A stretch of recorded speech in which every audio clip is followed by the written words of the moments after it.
جنوبی نصف کرہ کے لیے جنوبی دنیا کے ممالک میں بھی شمالی نصف کرہ کے ممالک کی مدد سے چھڑی یا سوراخ کی مدد سے جغرافیائی شمال یا جنوب معلوم کیا جا سکتا ہے۔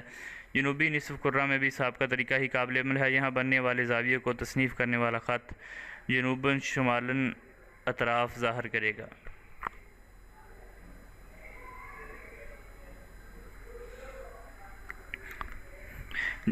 جس دن مطلع صاف ہو اور دھوپ نکل رہی ہو، اپنی گھڑی کسی ہموار جگہ یا میز پر رکھ کر اس طرح گھمائیں کہ گھنٹے ظاہر کرنے والی سوئی کا رخ سورج کی طرف ہو جائے۔ گھنٹے ظاہر کرنے والی اور 12 بجے کے ہندسے کو گھڑی کے ڈائل کے مرکز سے ملائیں۔ اس طرح بننے والے زاویوں کو تصنیف کرنے والا خط شمالاً جنوباً سمت ظاہر کرے گا، جیسا کہ مندرجہ ذیل شکل سے دیکھا جا سکتا ہے۔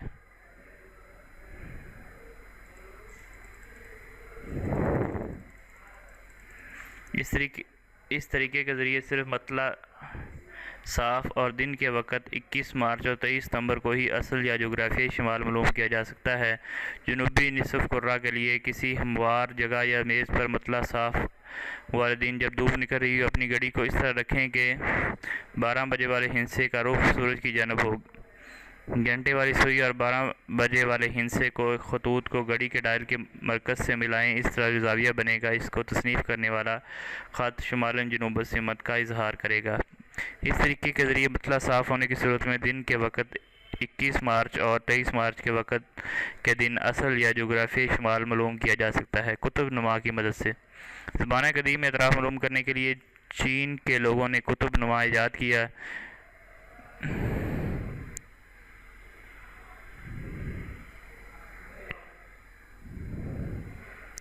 مقناطیسی انحراف میگنیٹک ڈائیورجنس جغرافیائی شمال اور مقناطیسی شمال کے درمیانی فرق کو مقناطیسی انحراف کے نام سے پکارا جاتا ہے۔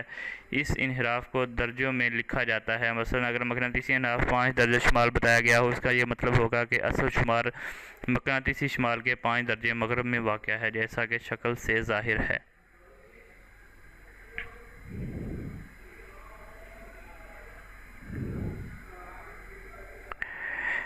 شمال معلوم کرنے کے لیے گھڑی کی شکل سے مشابہ قطب نما سے جو شمال معلوم کیا جاتا ہے، اسے مقناطیسی شمال کہا جاتا ہے۔ قطب نما میں ایک مقناطیسی سوئی ہوتی ہے جو زمین کے مقناطیسی قطبین کے متوازی رہتی ہے۔ قطب نما کو ہموار جگہ پر رکھ کر حسب صورت گھمانے پر مقناطیسی سوئی شمالاً جنوباً خط پر جب کھڑی ہو جائے اور مقناطیسی سوئی کے متوازی کھینچا جانے والا خط شمالاً جنوباً سمت کا اظہار کرے گا۔ چنانچہ قطب نما کے ذریعے معلوم کرنے والی سمت مقناطیسی شمال جغرافیائی یا اصل شمال کے تھوڑا سا مشرق یا مغرب میں واقع ہوتا ہے۔ اگر مقناطیسی شمال معلوم ہو جائے تو جغرافیائی یا اصل شمال معلوم کیا جا سکتا ہے۔ قطب نما استعمال کرتے وقت اس کے قریب لوہے سے بنی ہوئی چیز نہیں ہونی چاہیے تاکہ غلطی کا احتمال نہ رہے۔ خط اب مقناطیسی شمال کو ظاہر کرتا ہے اور خط الف جیم اصل شمال یعنی دونوں خطوط الف مقام پر ملانے سے جو زاویہ جیم وجود میں آتا ہے، اس کی پیمائش 5 ڈگری ہے۔ پس اس سے ظاہر ہوا کہ اصل شمال مقناطیسی شمال کے مغرب میں ہوگا تو مقناطیسی انحراف 5 درجہ مشرق کہلائے گا۔ اگر اصل شمال مقناطیسی شمال کے 5 درجہ مشرق میں ہوا تو مقناطیسی انحراف 5 درجہ مغرب شمار ہوگا۔ اس کے علاوہ مقناطیسی انحراف کو مقناطیسی میلان بھی کہتے ہیں۔ دنیا کے تمام حصوں میں مختلف حصوں میں یہ تمام زاویائی فرق یکساں نہیں ہوتے۔ مقناطیسی انحراف میں بعض مقامات پر اضافہ اور کہیں کمی ہوتی رہتی ہے، اور مقناطیسی انحراف کچھ مقامات پر زیادہ سے زیادہ 20 درجے تک بھی پایا جاتا ہے۔ اس طرح ہمارا دوسرا چیپٹر ختم ہوا۔ تیسرے چیپٹر کے لیے ہم مزید ویڈیو لا رہے ہیں۔